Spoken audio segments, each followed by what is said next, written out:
Hi guys, for those who are new to this channel, my name is Lenka and I'm currently living in Sweden.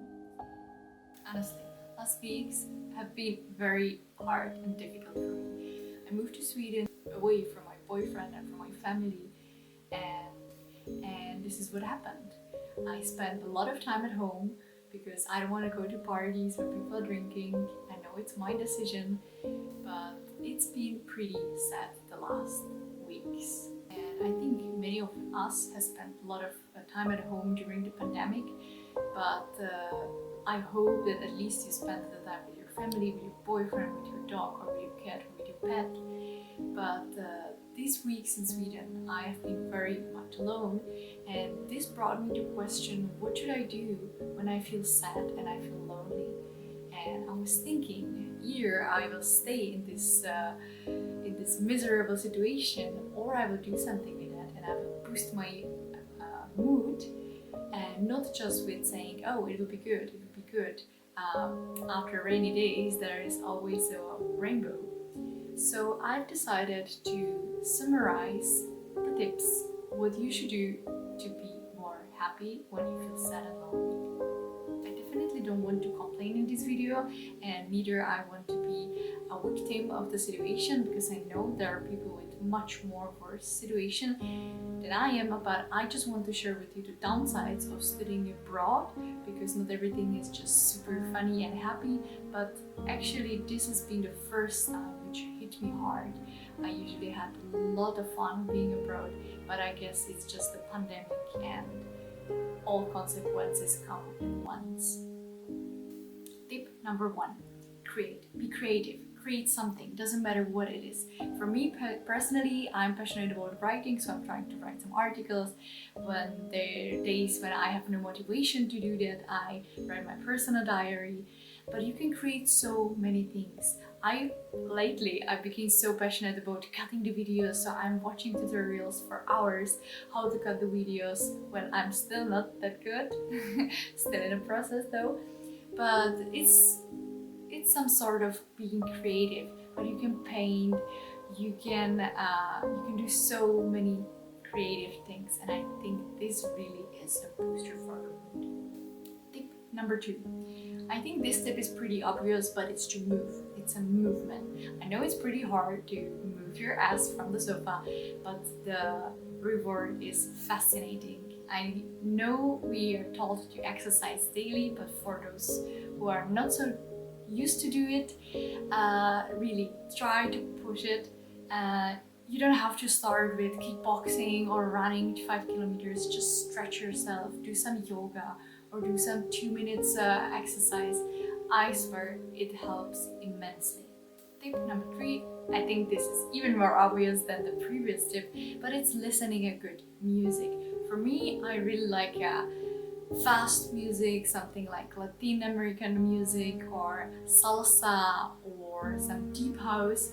I personally am not a fan of melancholic music, and I don't even recommend it to you because I think it just kind of leave you in that mood which you have. I just don't saying that you should avoid your feelings, you should live them through, but I'm just trying to show you what helps for me and what boosts my energy, not what keeps me in the same mood I am.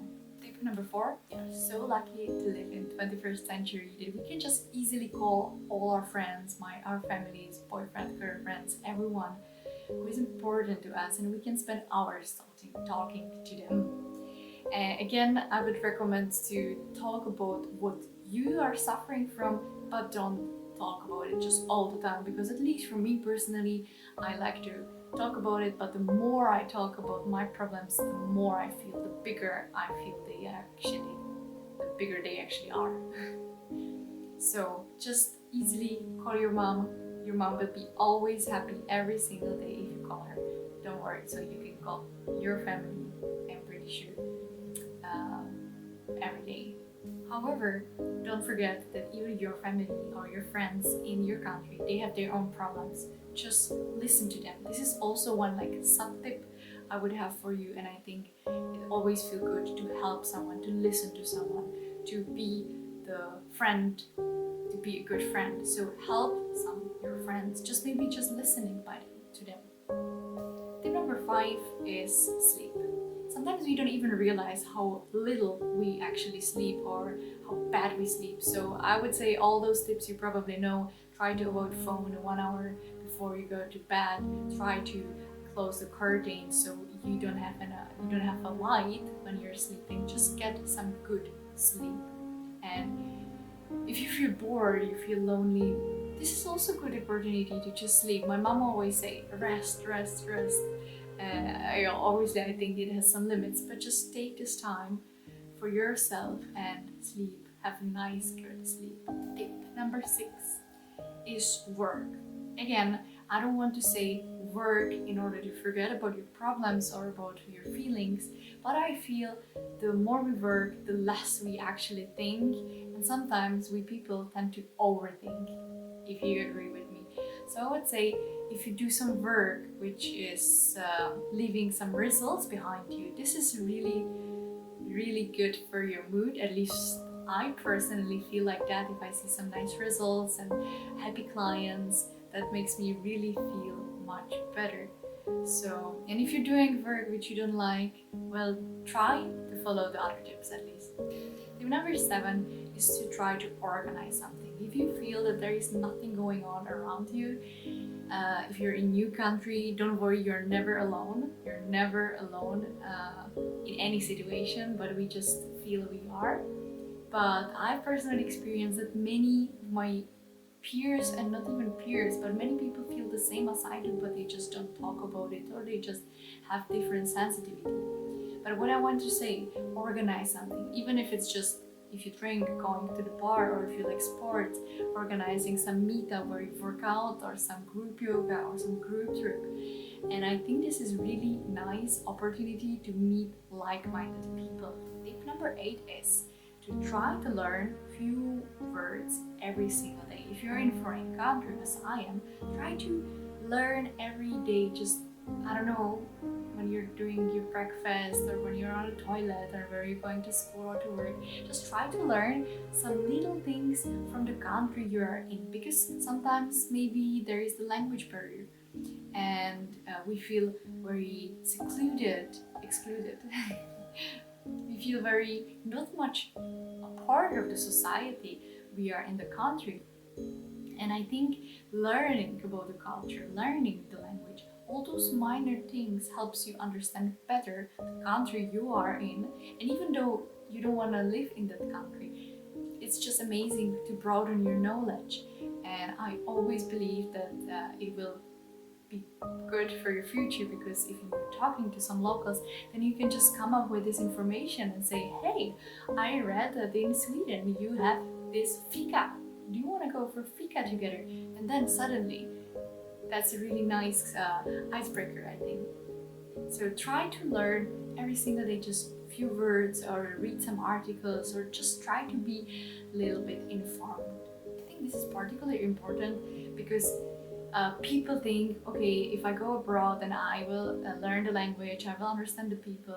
But I think it shows that, like, especially recently, it's very visible that you can live for decades in some country and don't even manage the language. You don't need it if you're staying within your group society. So try to kind of overcome those things and be more interested in your surrounding. Tip number 9 is eat good food. And I don't mean going to expensive restaurants. Of course, if you're abroad, it's an amazing opportunity to learn about the country through the cuisine, because cuisine is also part of the culture. Or if you, let's say, if you're in more expensive countries or you don't want to dine out, then just cook at home and buy some good food. I mean, fresh food, organic food, and try to fall in love with the process of cooking. Don't just like buy freezed chicken and put it in the oven and wait for 10 minutes and then it's done. Try to appreciate those small moments of cutting tomatoes and so on. Like, I had an Italian friend and he told me, in Italy You need to love it, you need to show the love to the vegetables when you cut it, then it will taste good.